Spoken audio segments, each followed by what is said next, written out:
important question is, what is the real role of platforms? Is this just a volume builder, or what do you see, what do you expect for your brands during sales? So for us, as a company which is just starting up, we're 24 months into business. We are into, just for more information, we're into electronics and consumer durables. So products like televisions and large appliances is what we are into. It's very confusing because where the larger platforms are, which are essentially driving e-commerce in India, and there are two essentially, right? For us at least. What tends to happen is they're very withdrawn. They're still not there in terms of maturity, and the stage of their life cycle is very different from, let's say, your general trade and your large format retailing stores, your modern trade. What tends to happen is the expectation is built around their objectives. What are they trying to achieve in that particular year? And most of the brands, I wouldn't say all of the brands, but at least in our category, most of the brands tend to flow with that. It's something that you have to abide by, because considering, and especially the larger sale events around Diwali, for example, they tend to dictate a big part of what you intend to do for the rest of the year in terms of momentum, in terms of sellout. And all of those things are actually driven by the objectives of the platforms which are running the show. So it's important, very important again, and it's something which you have to take into consideration when you are planning your festive season sales. Just to add to Anand, I would rather take a step back in terms of understanding the role of e-commerce as a platform or as a channel. So what has happened, someone in the earlier session spoke about 700 million internet users. Okay, 2015, if I am not wrong, an average mobile phone user used to consume 1 GB data. 2021, it is more than 12 or 13 GB. And all of this is happening at a cost of like 10 rupee per GB. So it has really democratized the search on Google, for example, on marketplaces for that matter. So however, having said so, like the consumer behavior hasn't actually changed. If I go back, say 15-20 years, maybe like when I was a kid, we all love window shopping. But when the window shopping used to happen, probably on the weekends, or I'm from a small town, like when I used to go to a bigger town, maybe like once in a couple of months, then we used to kind of go to malls in Mumbai for that matter, explore what is there. We may or may not buy it, but that was like one big occasion. Now, if we look at ourselves, like it has changed completely. As in, what you do, like you have free time. Maybe you are, let's like have taken Uber or Ola. Like you pick up your mobile phone, data is like almost free. You probably like simply open like either social media platforms or the marketplaces. You will open Amazon, you will open Flipkart. What has happened is like this has completely changed the gamut. As in, like you may not be in the market of buying something, but you would definitely like just explore few things. You probably would have discovered something on social media, on your Instagram feed for that matter, but you now are in the marketplace just to explore that thing. So I was reading one data point the other day, as per Comscore, probably like 70 to 73% of the internet users today have been to either Amazon or Flipkart in last 1 month, right? So that is like 3/4 of the population who are actually there on these apps. Now for my category, what has happened is the search has exponentially grown, as in probably like 5x, 6x of 2018-29 levels. However, most of these search, like 60-61% of the search that are happening on these marketplaces are generic category-led search. People are not maybe like very well versed about certain brands for that matter, but they always start with the category. Someone is searching for micro oven, refrigerator, or for that matter some other appliance as well. So it has in a way put the ball in our courts, the brand marketeers' court, to be present, to be seen. So this has something changed the entire, let's like media planning for us as well. My more or less, let's like, while my e-commerce sales now actually contribute to 1/3, my 2/3 of the budget actually goes into performance in digital, in brand marketing and the digital ecosystem. Again, something that we are willing to do because the discovery is happening online. So coming back to the role specific to festive events for that matter, what we see e-commerce marketplace as a great feedback mechanism. Okay, what generally we do is like the planning for this e-commerce events happen probably let's say 3-4 months in advance in most of our cases. We generally don't launch a lot of new products during those events, but like this happens say around 3-4 months in advance. Why? Because something that we deeply believe is in like the deal should not be the driver for the brand or brand's product, but it should be the content, the differentiated utility that we probably offer should be the driver. So what is the first thing that we do when it comes to a marketplace? Like we probably go and let's like look at the A plus as in like the listing images maybe on the site, and then the reviews and rating. So all of this takes a lot of time to kind of organically build. You cannot basically do this only in event. Like you plan something and you want to do drive something, it possibly will be like money in, money out for that matter. The cost of acquisition has grown significantly. So coming back to again like the final bit on the role of events is something that to understand like what is your NTB. Like new to brand customers is something that is a dear metric when it comes to events for that matter. So we have seen like probably let's say we are about around like 32% of NTBs on a monthly level. It easily goes up to 50% when it comes to the events. So this is a great indicator for us to again evaluate and look and again protect. That's how we generally operate. You are saying for new customers, for a great product, enhancing product discovery, and also for getting feedback on the products or the plans, e-commerce events play a large role. Yeah, sure. But this brings me to an interesting question where you said you do not believe in launching during the events new products, but you launch pre-event. What is it for you, Anand? Because traditionally, like where except for e-commerce, everywhere Diwali or festive season is for new product launches, from fashion to now e-commerce, but jewelry, appliances, everything that has to be bought is bought during those period in India. So how does that play into your planning when you think of new products and events? That's probably the most interesting question I've heard all night. What tends to happen is, so obviously the traffic that comes to these platforms during festive season sales is phenomenal. It's organic traffic. Customers are coming in with a very high intent to buy. That's something you don't get at any point of time during the year, and in any channel, by the way. So I can walk into a Chroma store, for example, and I can try and map the intent to buy in some way, and even during festive season sales, we will not see the kind of intent that we see on the e-commerce platforms. Now, what tends to happen is when you're launching a new brand or a new product line on e-commerce during the event, the whole cycle of product discovery to consideration set to conversion shrinks by quite a bit.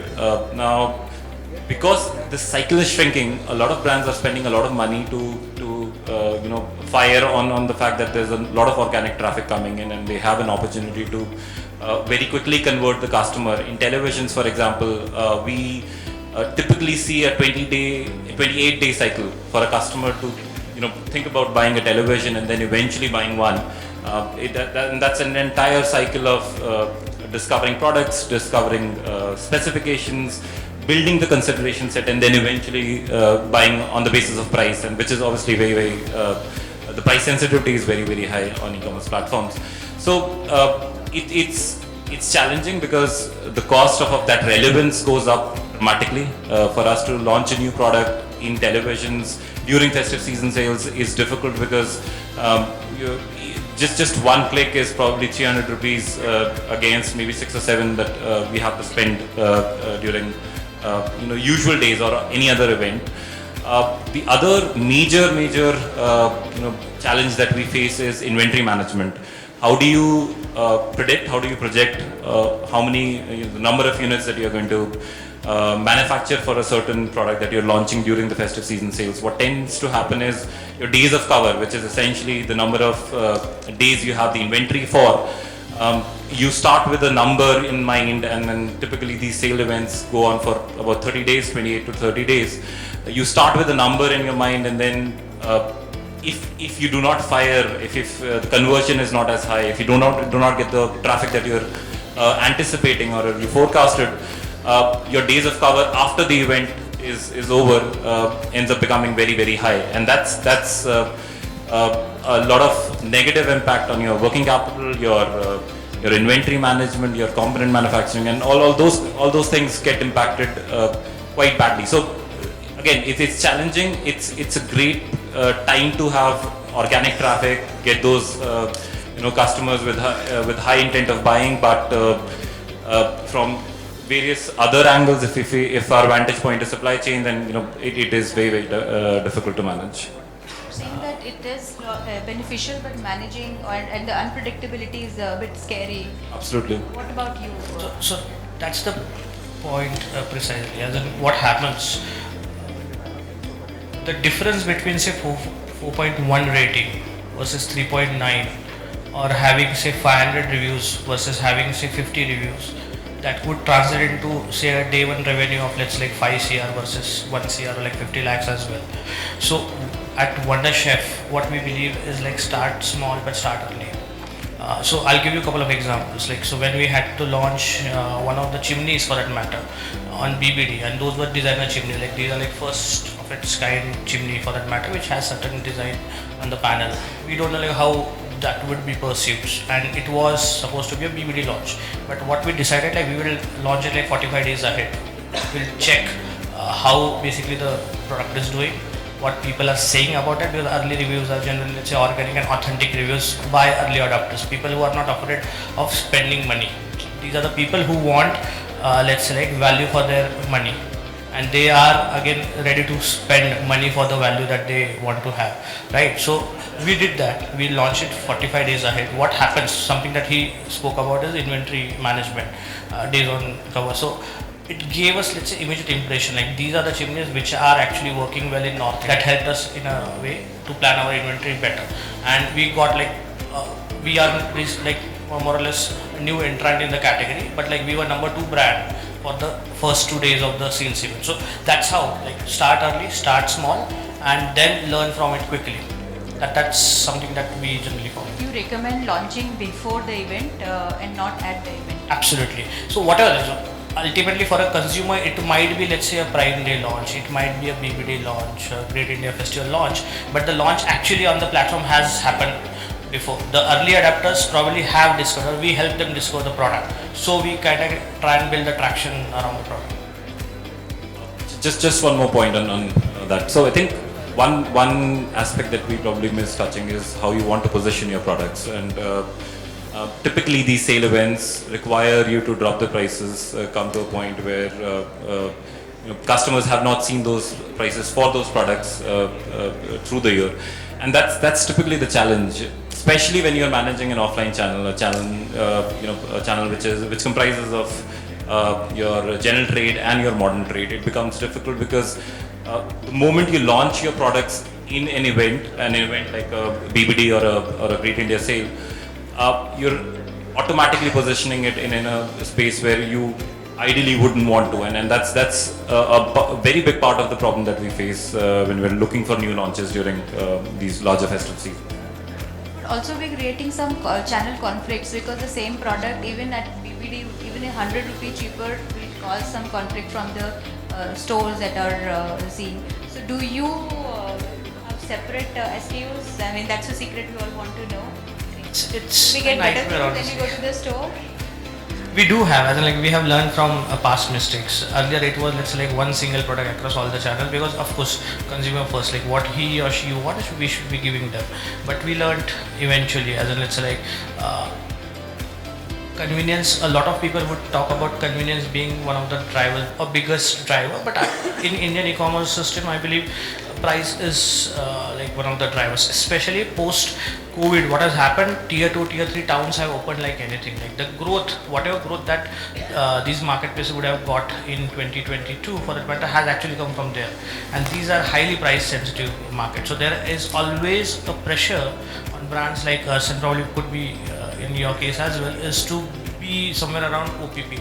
Technically, what these events are like, let's say like OPP events, and like you must have, let's say like offering which is probably like 20%, 25% cheaper than the offline market. So to balance this, we have done that. Like there will be, let's say, a DM days, like different model, different channel for that matter. So we follow that from last 18 months or so. Where are better products, online or offline? Different products. How should we think of those as consumers? That's, I think, any answer that I give on this question is going to be weak, to be honest. The product strategy, and we do obviously differentiate products between channels, and especially GT and eCommerce is at least principally different.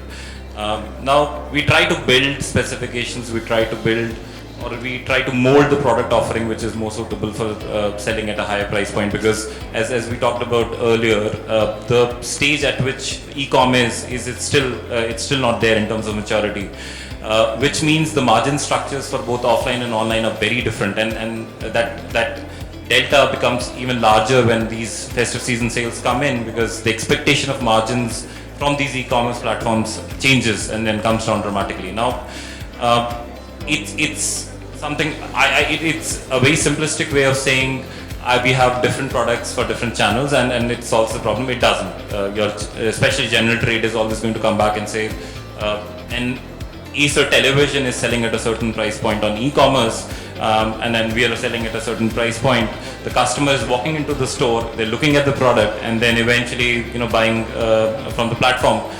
So it's a problem, I think, which is getting solved by the fact that e-commerce platforms are also starting to mature. We've seen that shift happening in the last couple of years, in which we are seeing these platforms have some rationalization in terms of the margins, and to me at times it would never make sense the way these guys were able to operate, and we were looking at net operating margins, and it was just very, very difficult to understand. I think all of those things have started to change. It's still not there. I think in fashion it has still moved forward, and then they're slightly ahead, but in hard lines and electronics and in consumer durables, we have a long way to go. I would say the shift is there, and eventually we hope that's going to ensure that we can run viable opportunities in both general trade, modern trade, and which is offline and e-commerce simultaneously.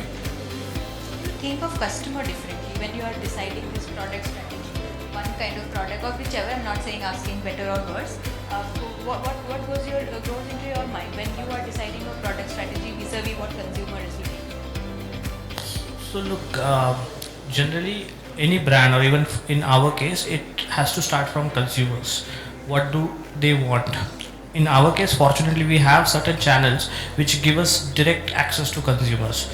Most of our new launches, for that matter, even the product planning happens in offline channels, like taking direct feedback from our existing customers, taking feedback from, let's say, like our trade partners as well. And this is where, like, if I keep this purely in digital domain, the D2C store, like the D2C website helps a lot.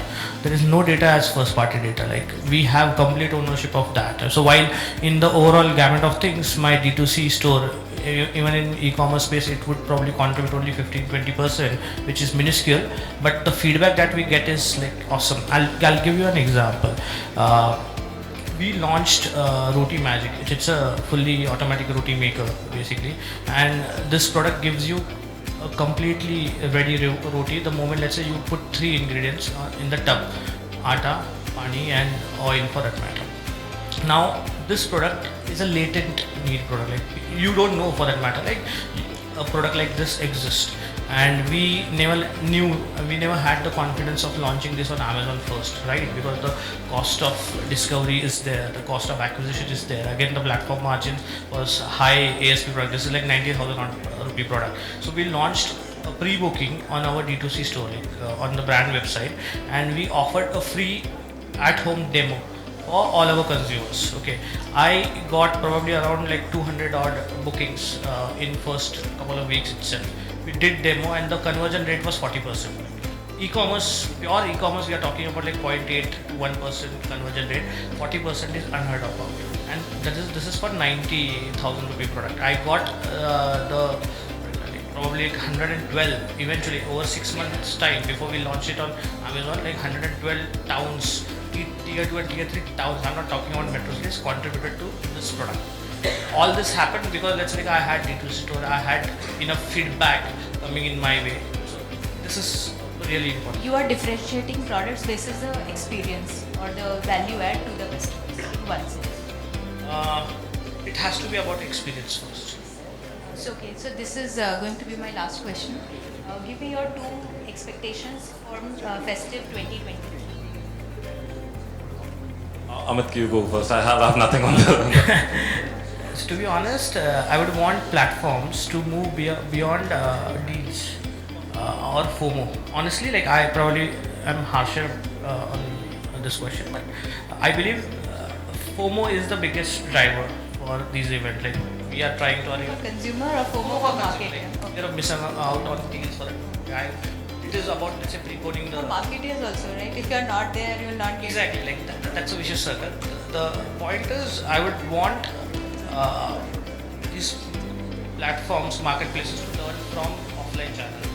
I remember like when I used to handle purely traditional media about 10 years back, and when we used to have such events, a festive event, say on Diwali, and bigger change. And even now, that phenomenon is when you have a mela at a shop floor, or when you have an event, 14-day, 15-day event, say even at a modern trade counter like Vijay Sales for that matter, or Sargam in North for that matter, they focus a lot on experience, right? And experience. It is not about conversion. It is not something like, hey, you have this way, we have 1, 2, 3 products, and it is about demonstration. It is about, let's say, walking with them. It is about convincing like why X product is better than Y, like why you must buy it. What I believe during this event, probably that's like the experience backside.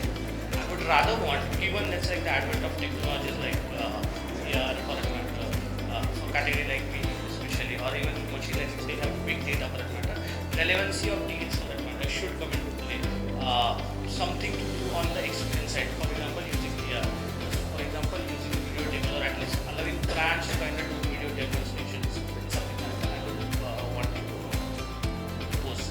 Another bit is the omni-channel aspect. I believe like marketplaces like Flipkart and Amazon are actually doing, but literally having their satellite stores in tier 1, tier 2 towns. I don't know like what happened to 2025 that expected with that is not realized, but 2023 if it's like they want to make that dead with tier 2 towns a perfect candidate, having those satellite stores where people could walk in, experience that.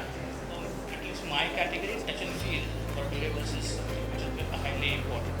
So if they should let's say like address these issues, Personalization, first party data, and customer experience experience centers for tier 2, tier 3 consumer experience while buying something.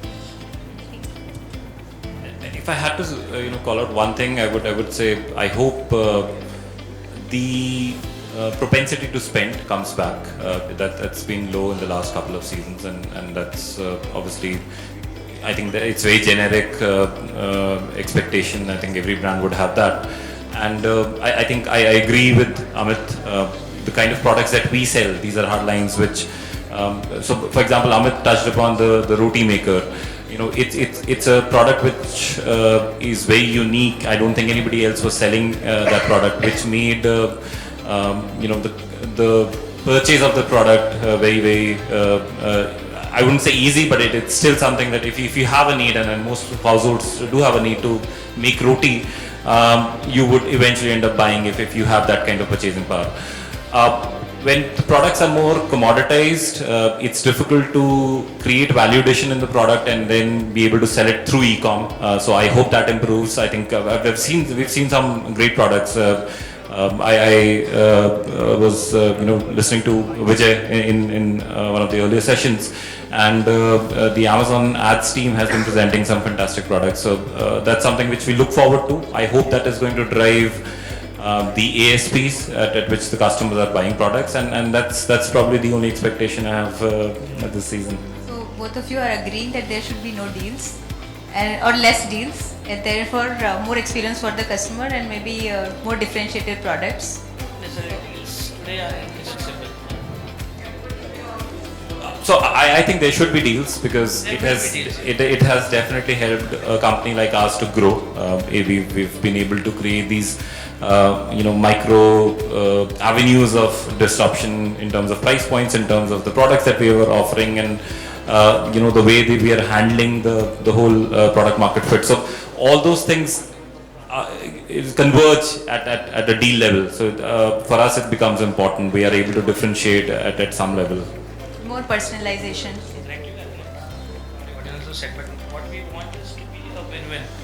Sorry, yeah. What we want is win-win. As in, let's say, when it comes to these events, consumer definitely win with all the deals. But honestly, like you ask brand marketeers or e-commerce specialists, this is not a very profitable scenario for a lot of brands. So,